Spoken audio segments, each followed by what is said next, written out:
ఈ special intensive revision of the voters program మనకు election commission of India వాళ్ళు చేపట్టి 24 పోయిన నెలలో స్టార్ట్ అయింది.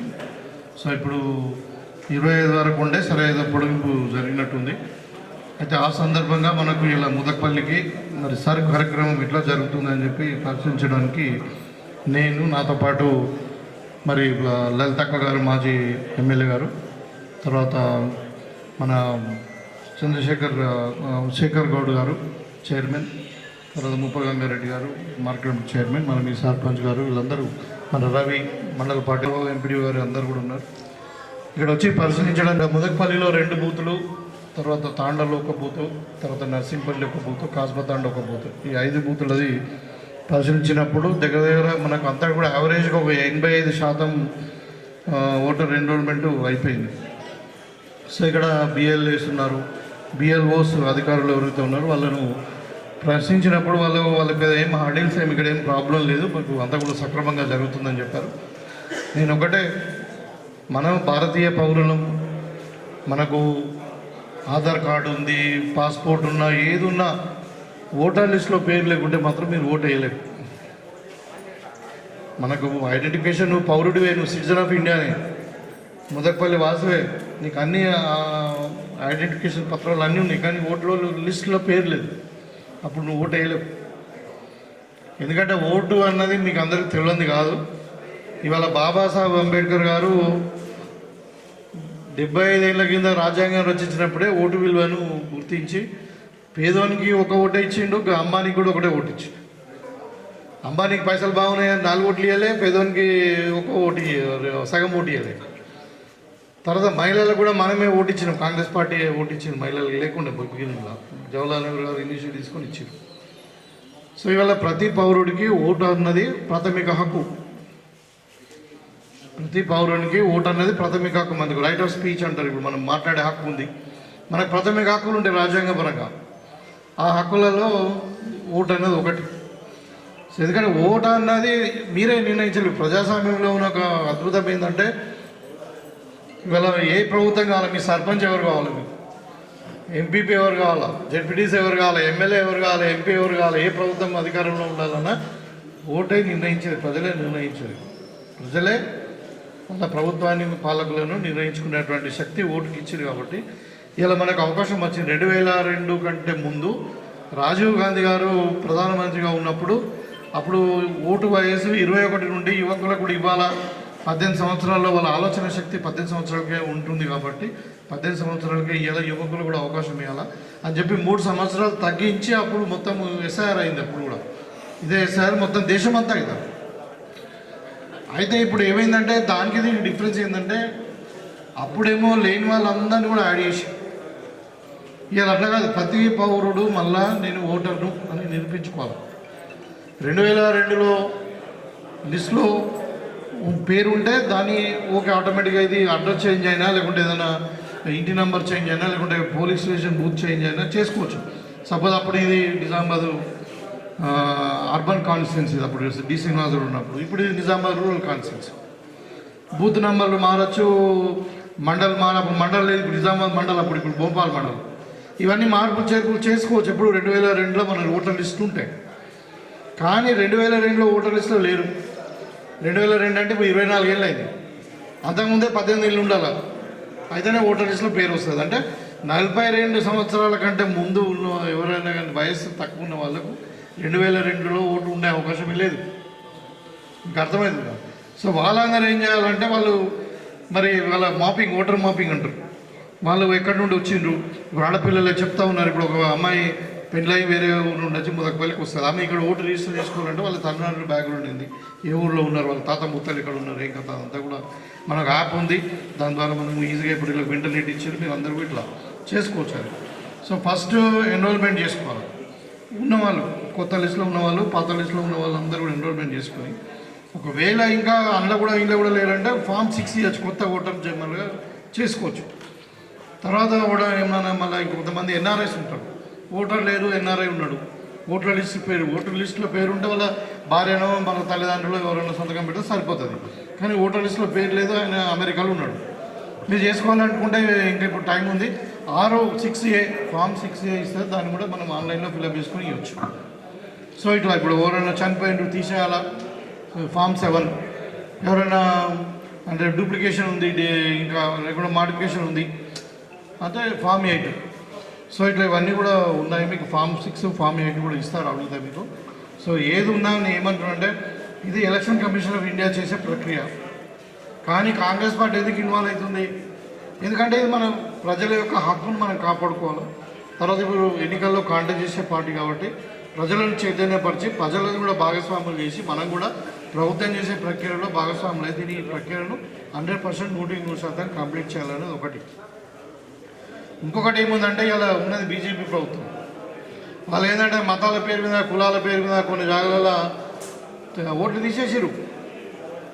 అట్లా మన ఓటును మనం చూసుకోవాలనేది. తర్వాత ఇంకా దొంగోట్లు ఓడని చేయకుండా ఉండడానికి వీళ్ళ ఎగ్జాంపుల్ బీహార్లో 53 లక్షల ఓట్లను తీసేసారు.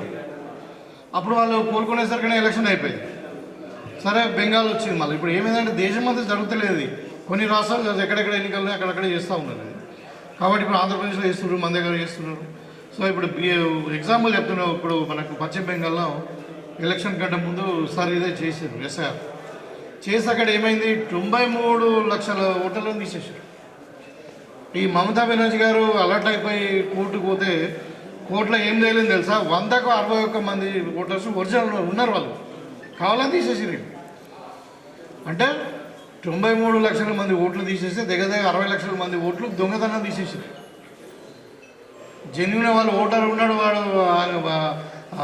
సిటిజన్ ఉన్నాడు, అన్ని ఉన్నాడు కానీ తీసేసారు. ఇప్పుడు అది ఓటు వేయలేకపోయాడు. దాంతో ఏమైంది? మమతా బెనర్జీ ప్రభుత్వమే పడిపోయింది. 33 లక్షల ఓట్లతోనే ఓడిపోయింది ప్రభుత్వం. అట్లా అందుకని ఇవాళ అలాంటి ఇలా ఉన్నది ఈ ఓటు చోరీ అంటారు. ఇప్పుడు బీజేపీలు ఒకటి కాదు, అన్ని పనులు చేస్తున్నారు. సీట్ చోరీ, ఓటు చోరీ, ఇక రామ మందిర్లో చోరీ, ఇక ఏముంటుంది అది. అంటే ఇలా ఇప్పుడు ఎగ్జాంపుల్ ఎట్లుంది అంటే ఇప్పుడు మొన్నలాగానేమో మమతా బెనర్జీ వాళ్ళు కరప్షన్ ఉన్నారు, లంగాలు దొంగలు వీళ్ళంతా బెంగాల్ దోసుకున్నారు, తిన్నారు అన్నారు లేదు. ఇలా మమతా బెనర్జీ ఓడిపోగానే వాళ్ళ ఆనందాన్ని తీసుకుపోయి జాయిన్ చేసుకున్నారు. మళ్ళీ ఇప్పుడు బుద్ధిమంతులు అయిపోయారా? ఇప్పుడు టీఎంసీ వాళ్ళందరూ కూడా బుద్ధిమంతులు అయినా. మరి మొన్నలాగా మీరే అన్నారు కదా, మేము అనలే కదా. ఇప్పుడు అట్లా ఆ పోలను జాయిన్ చేసుకుంటున్నారు, వాళ్ళని ఎవరు మన శివసేన పార్టీ వాళ్ళని జాయిన్ చేసుకుంటున్నారు. అలా పోతే అందరూ ముత్యాలు అయిపోతున్నారు. అంటే అలాంటివి ఇప్పుడు ఇలా ఓట్ల దొంగతనం చేస్తూ ఉన్నారు, వాళ్ళు సీట్ల దొంగతనం చేస్తూ ఉన్నారు, అన్ని రకాలు ఉంది. కాబట్టి మనము అలాంటివి మన తెలంగాణలో జరగకూడదని అంటే స్పెషల్లీ మరి ఇప్పుడు చాలామంది మన దగ్గర వస్తారు, కొంతమంది రాజస్థాన్ వస్తారు, ఇక్కడ కూడా ఏది పాన్పూరి బజ్జీ బండి పెట్టుకుంటారు, వాడు ఇక్కడ ఓటు ఎన్రోల్మెంట్ చేసుకుంటారు. అసలు అవాయిడ్ చేయాలి, ఆపాలి మనం. అట్లానే అనేది అంటే దీని కొరకే మనం అందరం అలర్ట్ ఉండాలి. జెన్యున్ ఓటర్కు ఓటు హక్కు కల్పించాలా, దొంగ ఓటర్ను అవాయిడ్ చేయాలి. ఇవి రెండు పనులు. కాబట్టి దాని గురించి మీరు ఏంటంటే చాలా చక్కగా పనిచేసి నిజంగా కూడా ముదక్పల్లి గ్రామస్తులు అందరినీ కూడా నేను ప్రత్యేకంగా అభినందిస్తూ ఉన్నా. ఇక్కడ అధికారులను కూడా అభినందిస్తూ ఉన్నా. బిఎల్ఏస్ బిఎల్ఓస్ కంబైన్డ్గా బాగా పనిచేస్తూ ఉన్నారు. ఇప్పుడు ఇంకా మనకు ఇలా ఎంత ఇలా 10 కూడా కదా అంటే యాక్చువల్గా ఇంకా 8 రోజులు ఉన్నది మనకు ఒరిజినల్ డేట్ ప్రకారం. కానీ ఇలా 85% అయిపోయిందంటే చాలా చక్కగా కార్యక్రమం జరుగుతున్నట్టే. జరిగాక కూడా ఇవాళ ఇప్పుడు ఏమైంది, ఇది మనం 8వ తారీఖు నాడు ఫస్ట్ లిస్ట్ వస్తుంది. అంటే ప్రిమిటివ్ లిస్ట్ ఇప్పుడు మనం అంతా రాసుకొని డిజిటల్ చేసి దాంట్లో కూడా మీరు చూసుకోవాలి మన పేరు ఉందా లేదా. ఒకవేళ లేని వాళ్ళకు మనకు అప్పుడు 6 ఫామ్ మళ్ళీ పెట్టుకోవచ్చు. అభ్యంతరాలు ఉంటే పెట్టారు, దొంగ ఒకటి చచ్చిపోయిండు అని పేరు వచ్చి లేస్ అట్లా ఆ టైం ఉంటుంది. మళ్ళీ మనకు 1 మంత్ టైం ఉంటుంది. కాబట్టి మీరు అలర్ట్గా ఉండాలి. ఏదంటే అయిపోయింది ఇక మేము ఫామ్ ఇచ్చేసాము ఇలా మొత్తం అయిపోయిందని కాదు, లిస్ట్లో పేరు ఉందా లేదా చూసుకోవాలా. ఇప్పుడు దొంగ ఒకటి వచ్చిందా చూసుకోవాలి. ఇప్పుడు వచ్చిన వాళ్ళు రాలేదు, మనం రాసి ఇచ్చిన కూడా రాలేదా చూసుకోవాలి. ఇవన్నీ అలర్ట్గా ఉండాలి మనకు. ఇప్పుడు అన్మాపుడు లిస్ట్ కూడా మనం ఇచ్చినాం. మేము మనం మండల వైజ్ ఇచ్చినాము. మీ గ్రామానికి వచ్చిందో లేదో కానీ రవి గారికి ఇచ్చినాము. మరి మీరు మాప్ తీసుకోండి, మన ఊళ్ళో ఎంతమంది ఉన్నారు ఐడెంటిఫై అయిన ఓటర్స్ అన్నట్టు. 2002లో లేకుండా వాళ్ళ తల్లిదండ్రుల బ్యాక్గ్రౌండ్ దొరకకుండా కొంతమంది ఉన్నారు. కొంచెం కష్టపడాలి. వాళ్ళకి ఆధారాలు 8-9 ఎవిడెన్సెస్ అడుగుతున్నారు. ఏది చూపించినా వాళ్ళకి ఓటాకి ఇస్తారు. సపోజ్ ఒక వ్యక్తి మనకు తమిళనాడుకి వెళ్ళి వచ్చి ఇక్కడ బతకడానికి వచ్చి 30-20 ఏళ్ళకి వచ్చింది. అలా తల్లిదండ్రులు ఎక్కడ ఉన్నారో తెలియదు. అది ఎన్రోల్మెంట్ చేయాలంటే మనకు వానికి పాత ఏదైనా దొరకాలి, ఒకటి బర్త్ సర్టిఫికేట్ లేకుంటే వాళ్ళది ఇంకేదాన్ని అంటాం. సో అవన్నీ కూడా మన అన్మాపుడు ఓట్లు కూడా మనము చేసుకోవాల్సిన బాధ్యత ఉంది కాబట్టి సో మీరు అలర్ట్గా ఉండండి. చాలా మంచిగా చేస్తూ ఉన్నారు. దీన్ని పరిశీలించడానికి వచ్చినాం. తప్పకుండా ఇవాళ మనకు ఇంకా మనకు పీసీసీ నుండి లలితక్కను కూడా మరి అబ్జర్వ్ అయ్యమని పంపించారు మన కాన్ఫరెన్స్కి. సో ఇది ఇంకా ఏమైనా అడగాలంటే అడగండి, మీరు మాట్లాడుకుంటాం. నన్ను కోఆర్డినేటర్గా వేసినందుకు పెద్దలకు ధన్యవాదాలు తెలుపుచున్నాను. నాకు అర్బన్ రూరల్ 2 వేశారు. ఈరోజు నేను అన్నగారికి చెప్పాను, మీరు ఎప్పుడు వెళ్తే నేను అప్పుడు వస్తాను రూరల్కి కూడా అంటే. ఈరోజు ముదక్పల్లి గ్రామానికి వెళ్తున్నా అని చెప్పడం జరిగింది. ముదక్పల్లికి వచ్చాను. ఇక్కడ ముదక్పల్లి సర్పంచ్, గ్రామ సర్పంచ్ నరేష్ గారు, మరియు ఇక్కడ పార్టీ ప్రెసిడెంట్ రవి గారు, మరియు ఉప్ప గంగారెడ్డి గారు, శేఖర్ గౌడ్ గారు, మరియు మన పెద్దలు ఎమ్మెల్యే గారు భూపత్ రెడ్డి గారు, మరియు అధికారులు, అనధికారులు, సోదరులు, కార్యకర్తలు మరియు పత్రికా సోదరులు అందరికీ నమస్కారాలు తెలియజేస్తున్నా.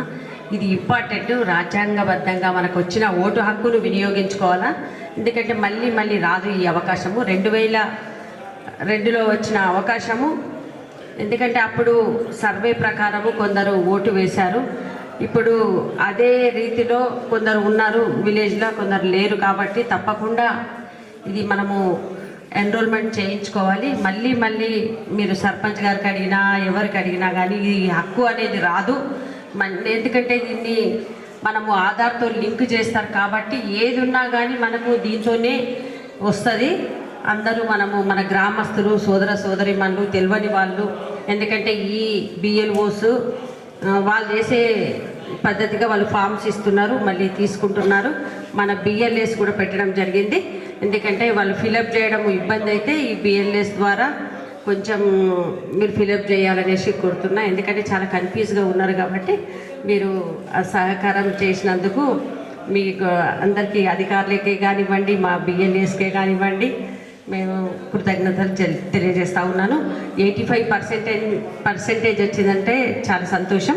ఎందుకంటే ఇప్పుడు నిజామాబాద్లో కూడా ఇంత పర్సెంటేజ్ రాలే. గ్రామ స్థాయిలో మంచిగా చేసుకుంటున్నందుకు ప్రజలకు కూడా నేను హృదయపూర్వకంగా నమస్కారాలు తెలియజేస్తాను.